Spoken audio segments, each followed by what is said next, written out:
હાલો, શું નામ છે? કરમસિંહભાઈ. શું તકલીફ હતી? પેશાબ. પેશાબમાં બળતરા થતી, હા, અને પછી તમારે પગના બોલો. તળિયા. હા, પગના તરિયા. પછી કયો તો ખરા, આગળ તો બોલે ને કે પગના તળિયા બળતા હતા. હા એમ એવું બોલાય, બધું હોય એ થતું હોય કહેવાય. આ તો ઓના જેવું છે કે રોટલા બીજા ખાય તો ચાવી દઉં, એના જેવું છે. પગના તળિયામાં હાવ ફેર પડી ગયો. હા પેશાબે રાડી ઉતરી ગયો, કોઈ બળતરા થતી હા નથી અત્યારે. હા એમ બોલો. જય હનુમાન. શું નામ છે તમારું? રમસિંહભાઈ રૂપારેલી. કરમસિંહભાઈ, આવ્યા તો મજા આવી કે ન આવી? સારું કરી દીધું. કેટલો ટાઈમ લાગ્યો? 2 મહિના તો પેશાબની. એમને અહીંયા કેટલો ટાઈમ લાગ્યો સારું કરતા? 1 મિનિટમાં રેડી કરતા? 1 મિનિટ ન થઈ. તા હનુમાનજી રેડી કરી દીધા. વાહ ભાઈ. આપણું શું નામ છે? મહેશભાઈ. હાથ ઊંચા કરીને બતાવો જોઈએ. હા, હાથ ઊંચા નહોતા થતા આ ભાઈના. હજી ઊંચો કરો.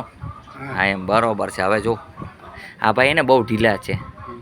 એમાં હું ગાંઠિયાનું શાક જેવા છે. ગાંઠિયાનું શાક બનાવ્યું કેમ લબડી જાય, એમાં લબડી ગયા હતા. હવે કંઈક ઠેકાણે કરી દીધા છે, એટલે હાથ આમ નીચા રહેતા હતા. પણ થોડોક પાવર ભર્યો તો ઊંચા થઈ ગયા ને. શું નામ છે? મહેશભાઈ, રાજકોટ.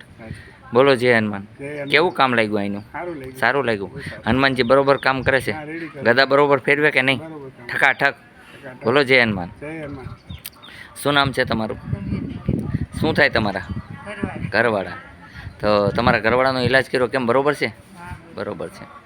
અહીંયા આવવા માટે હાટકોટથી ગરણીથી થોરખાંડ રોડ ઉપર આદેશ આશ્રમ આવેલો છે. અહીંનો સમય છે સવારે 6 થી 12 અને સાંજે 4 થી 6. નિયમનું પાલન કરવું. આદેશ.